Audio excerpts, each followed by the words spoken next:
fine art out here.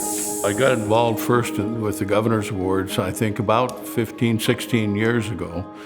I believe the awards started in 1973, and so this is the 25th year of the biennial Governor's Awards in the Arts.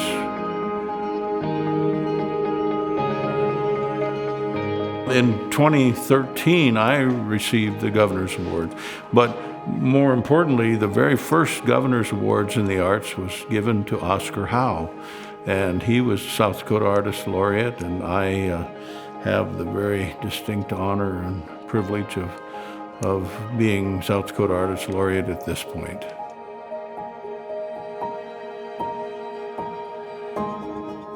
The original Governor's Awards were a small buffalo sculpture made by Palmer Eide, and it was a very nice form, but a kind of diminutive award, and that went on for decades.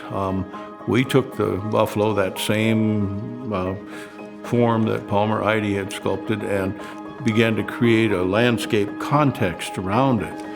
And I've got one here that I received in 2013.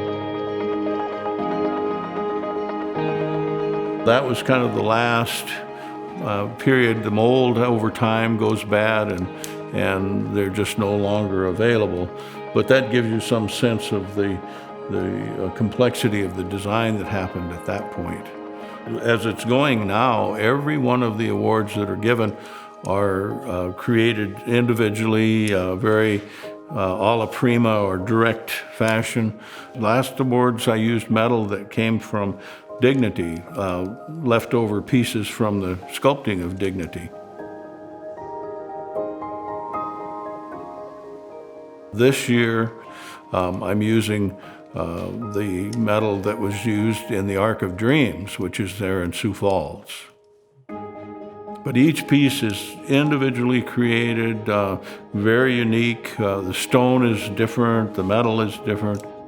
The sequence is to cut the stone, polish it up, seal various aspects of it if need be, and then we cut the stainless steel. Once that's accomplished, then the rough edges have to be ground. I've always, in creating, I've always tried to start with a given, a found object, a point of reference. And in the Governor's Awards, I pick a stone that I think has real intrinsic beauty to it, and I may shape it just a little bit or take its natural form. It'll be a combination then of the stone and a piece of stainless steel and some elements that will be the grasses that will be part of this, the reflection of the prairie.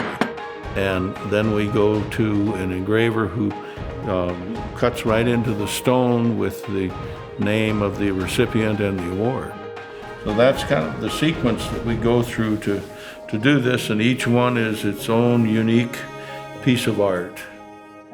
My inspiration for almost all my work has always come from nature.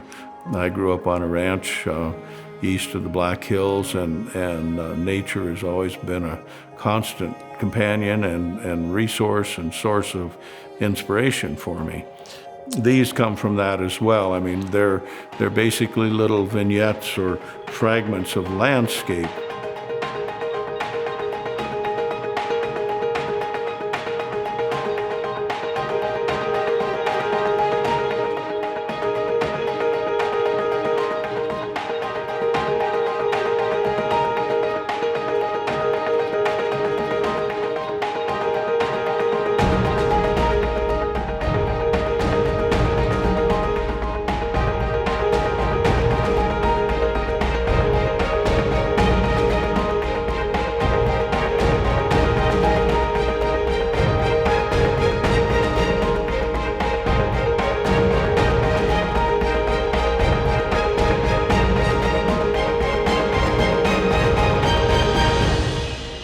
One of the things that I appreciate about making the Governor's Awards Just that I have complete freedom to do what I think is best, so I get to be really creative, truly creative, as I'm doing them. They seem to be happy at this point with the direction that I'm going, and every year I change it up a little bit.